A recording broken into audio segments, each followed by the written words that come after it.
Halo semuanya, balik lagi ke konten ranking film yang sempat mandek 1 tahun ya. Terakhir Februari 2022 dan sekarang gue lanjut lagi karena gue sedang males aja bikin konten review gitu ya. Nggak tahu kenapa. Yang penting gue kasih tahu kalian film-film yang gue tonton selama bulan Februari kemarin. Gue anggapnya sebagian besar dari kalian tahu film-film ini dan udah nonton juga. Jadi semoga ranking-ranking ini bisa jadi bahan pertimbangan mau nonton atau enggak. Jadi ya udah kita mulai aja dari Shotgun Wedding ya. Ini gue tontonnya di Prime Video ya. Gue taruhnya di oke aja kali ya. Ini emang hiburan banget sih filmnya. Shotgun Wedding nih hiburan. Dari cerita mah klise-klise aja, tapi gua di sini emang lagi mager nonton serius, jadi nonton ini gue fun banget gitu. Shotgun Wedding ya. Gue lanjut ke Babylon. Jelas kalau Babylon ini mah langsung great aja gitu. Nontonnya di bioskop ya guys. Experience-nya emang paling keren di bioskop. Sekarang udah gak ada dan kayaknya jarang juga yang nonton Babylon ya. Hanya beberapa orang aja, segelintir yang tahu Babylon tayang di bioskop. Kecuali yang nungguin udah pasti langsung gas ke bioskop ya. Ya moga aja menang production design karena ini emang keren banget Babylon ya. Ya surat cinta ke sinema juga, love letter iya, hate letter juga iya, jadi ini emang keren banget gitu ya. Reviewnya juga udah ada. You People gue tonton juga nih di Netflix ya guys. Ini gue taruhnya di di bed aja, sorry guys. Sebenarnya aku juga biasa-biasa aja sih sama ini sih. Tapi ya udah sampai akhir pun ya kayak bener-bener apa ya, predictable banget lah ke arah mana ceritanya. Jadi kayak nggak ada yang fresh gitu. Lanjut kita ada Eleven, ini juga salah satu nominasi short movie Oscar ya. Ini ada di Netflix juga, gue tonton dan gue kasihnya di oke aja kali ya. Oke, Navalny. Lanjut Navalny ini ada di HBO guys kalau kalian mau nonton ya. Ini ngomongin soal oposisinya Putin ya guys. Ini gue taruh di good. Ini keren juga, langsung aja kalian tonton klip-klipnya atau trailernya. Pokoknya gue suka ini. Pokoknya itu adegan-adegannya kayak gue masih shock sih. Itu beneran kayak unreal tapi real ya, realitanya kayak gitu. Kayaknya ini bakal menang Oscar juga bisa nih ya Navalny ya guys. Oke, habis itu gue lanjut nonton Titanic. Ini nontonnya di bioskop ya jelas ya. Gue pikirnya bakal amazing gitu ya bagi gue experience-nya. Ternyata di gue cuma great aja ya. Kalau kita putar balik ke zaman dulu emang keren banget Titanic. Ini tuh apa ya, jenis-jenis yang memang jualan vibe gitu ya. Enaknya tuh pas nontonnya bener-bener vibe-nya ada, itu baru bakal kasih ke amazing. Tapi karena vibe-nya udah, ya orang-orang juga udah pada tahu ceritanya juga, aku juga pasti udah tahu kan walaupun belum nonton gitu. Ini pertama kalinya aku nonton Titanic, jadi mungkin kalau aku bener-bener pure kosong dan nontonnya di bioskop sama orang-orang dulu gitu kan, awal kali, pertama kali itu tahun 1999 gitu kan, tahun 90-an, dia bakal kasih amazing. Lanjut aku nonton Alice Darling ya guys. Alice Darling gue kasih di meh aja kali. Keren juga nih ngebahas soal trauma, soal kekerasan dalam rumah tangga, soal seorang cewek yang berusaha sehat dari trauma gitu lah ya, pergi gitu kan. Mereka liburan sama teman-temannya gitu dan teman-temannya supporting banget gitu. Suaminya kayak gitu bener-bener disembuhin lah. Tapi rasa-rasanya pas dia juga udah gitu doang gitu, kayak apa ya, masih kurang gitu, endingnya masih kayak nggak ada konklusi yang pas gitu di benakku ya. Di benak gue nggak ada konklusi yang pas. Jadi Alice Darling meh. Dear David ya, Dear David ini gue kasihnya ini di grade guys. Ini memang kontroversi ya guys, Dear David ya guys. Ada yang pro gitu kan. Ini fresh banget nih filmnya, emang fresh. Aku juga mikirnya fresh nih ya, gue fresh, berbeda, berani gitu kan. Cuma ada yang problematik gitu sama endingnya atau pesannya gitu, yang bener-bener kayak masa romantisasi kekerasan seksual gitu demi kebebasan dan lain-lain. Jadi gue udah bahas juga, ini udah rame. Kalian tahu sendiri lah Dear David gimana. Pokoknya dari gua grade aja gitu lah. Kalau kalian mau tahu alasannya, lihat aja reviewnya gitu. Lanjut, Empire of Light ini masuk ke nominasi sinematografi di Oscar dan gue kasihnya di oke aja karena emang sinematografinya bagus. Ceritanya pun juga apa ya? Dia tuh sebenarnya ceritanya slow banget. Dia kayak lambat laun tuh ngasih tahu kalau sinema itu adalah healing, sinema adalah sebuah jalan keluar dari semua permasalahanmu. Cuma itu kayak apa ya, karena terlalu lama eksekusi sampai ke akhirnya pesannya itu jadi kayak gue oke aja gitu. Gue lanjut lagi Your Place of Mine ini ada di Netflix guys. Gue taruhnya di oke karena gue butuh hiburan banget. Gue butuh hiburan dan sebuah romcom yang ya apa adanya ceritanya gitu. Kadang ya plot-plotnya pun kedebak banget, arah-arahnya kemana kesini ke situ gitu. Tapi ya udah, gue bias sama si Ashton Kutcher karena gue nonton Dead 70 Show ya, itu sitcom lawas gitu. Ada Ashton Kutcher di sini dan dia masih sama aja, rambutnya masih glowing, masih amazing ya, masih ganteng lagi. Bias Ashton Kutcher jadinya gue taruh di oke, padahal bisa jadi di meh nih. Habis itu All That Pride ini juga nominasi Oscar. Gue taruhnya di oke aja. Udah, Yang menang juga bakal Navalny kok dokumenternya. Oke, habis itu tuh Leslie ya, ini sempat mengagetkan karena Andrea Riseborough masuk ke nominasi Best Actress Oscar gara-gara film ini.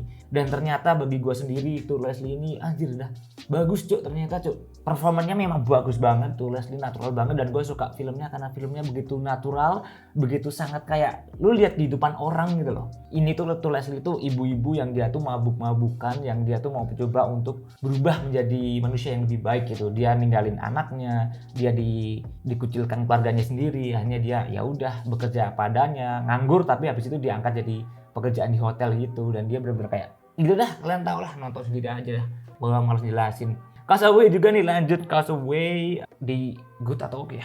Di oke aja kali ya. Sebenarnya good juga boleh sih, tapi di oke aja. Jennifer Lawrence ini mau coba ngebait ke Oscar, tapi yang masuk malah Brian Tyree Henry ya. Jadi ini aku nonton karena Brian Tyree Henry masuk nominasi Best Supporting Actor ya. Tapi secara cerita pun sebenarnya bagus banget, tematiknya bagus, cuma eksekusinya bagi gue agak lacking aja sih, agak kurang gitu. Lanjut, habis itu Ant-Man and the Wasp, gue taruhnya di oke atau ya oke aja lah. Oke, gue gak begitu suka sama Ant-Man. Gue nonton gara-gara mau nonton yang ketiga ya. Infinity Pool nih, yang main Mia Goth ya, si ratu horor internasional ya. Emang bener-bener dia muncul pun udah ngeri gue gitu ya. Mia Goth, gue langsung taruhnya dia, anjir dah. Ada Mia Goth, Alexander Skarsgård gitu kan, ngomongin soal hierarki status sosial, kayak hidup mati, fantasi, hidup lagi. Ini gila sih, ini film memang gak waras nih. Nggak warasan itulah yang bikin gue ngasih ke grade gitu. Lanjut lagi, gue nonton Quantumania dan ya gue taruh di oke aja ya. Kalian nonton aja reviewnya, udah gue kasih tahu di sana, penjelasannya lebih enak ya daripada gue jelasin di sini. Malas jelasin. Habis itu Bardo, ini juga nominasi sinematografi di Oscar selain Empire of Light, dan gue kasihnya di good. Beberapa orang mungkin ada yang kayak ngerasa ini filmnya gimana sih, surreal banget. Tapi gue sendiri suka modelan Bardo, kayak apa ya? Dia ngomong sesuatu dianggap beneran gitu. Gila sih, jenis pokoknya. Makanya gue suka nih good. Tapi nggak gue kasih di grade karena ada beberapa hal yang menurut gue kayak mungkin terlalu panjang filmnya ya, 2 jam. Lebih 2 jam setengah gitu, terlalu panjang buat gua.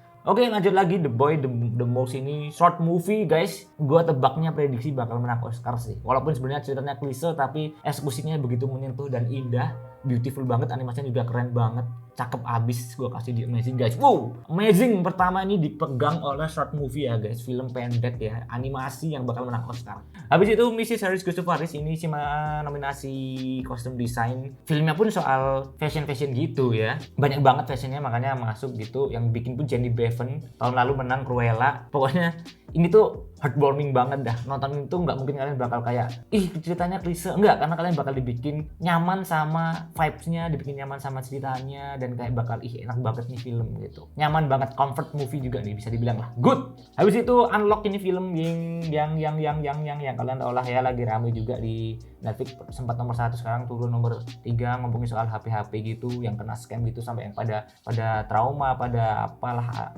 namanya gitu kan. Tapi bagi gua ini oke aja. Pertamanya bagus, tapi terakhirnya itu kayak plot-plotnya agak maksa, polisinya goblok kayak, atau ya gitu dah. Aku ada reviewnya di TikTok, kalian buka aja TikToknya, sini aja, gue udah review di sono Unlock ya. Habis itu Women Talking nih guys, Best Picture Oscar, maksudnya masuk nominasi Best Picture Women Talking, dan sayang banget dikasihnya dikit aja karena memang ini secara skrip, secara tema, secara subjek itu berat banget, ngomongin soal wanita ya, ngomongin soal perempuan, bagaimana mereka itu mencari kebebasan. Di situ mereka mau kumpul, mereka tuh mau antara tinggal stay atau mau pergi meninggalkan para pria-pria yang di situ tuh. Ini kan soal keagamaan gitu ya, cewek-ceweknya tuh agamis gitu, yang cowok-cowoknya tuh melakukan sesuatu tindak kejahatan yang nggak diliatin juga gitu kayak gimana. Jadi gara-gara itulah emosionalnya, dramatisasinya yang nggak begitu ada, bikin gua ngaturnya dikit. Kalau mungkin dikasih beberapa action dramatisasi dikit, mungkin emosional gua ketambah, gue kasih dikit, tapi cukup aja dikit ya. Lanjut Knock at the Cabin ya, gue taruhnya di M. Night Shyamalan ya. Gue ngikutin M. Night Shyamalan tuh kemarin film Old. Gue belum nonton yang lain kayak Split dan lain-lain. Tapi Knock at the Cabin ini cukup menarik sebenarnya. Tapi kayak alasan film ini ada pun juga kayak masih ambigu gitu. Ini kenapa gitu? Alasan mereka kayak gitu apa gitu? Kayak sebenarnya masih banyak yang bisa dieksplor. Tapi kayak nanggung-nanggung gitu. Jadi gue kasihnya di meh aja kali. Tapi ya seru juga sih ya. Bodo amat lah, kasih ke oke aja lah ya.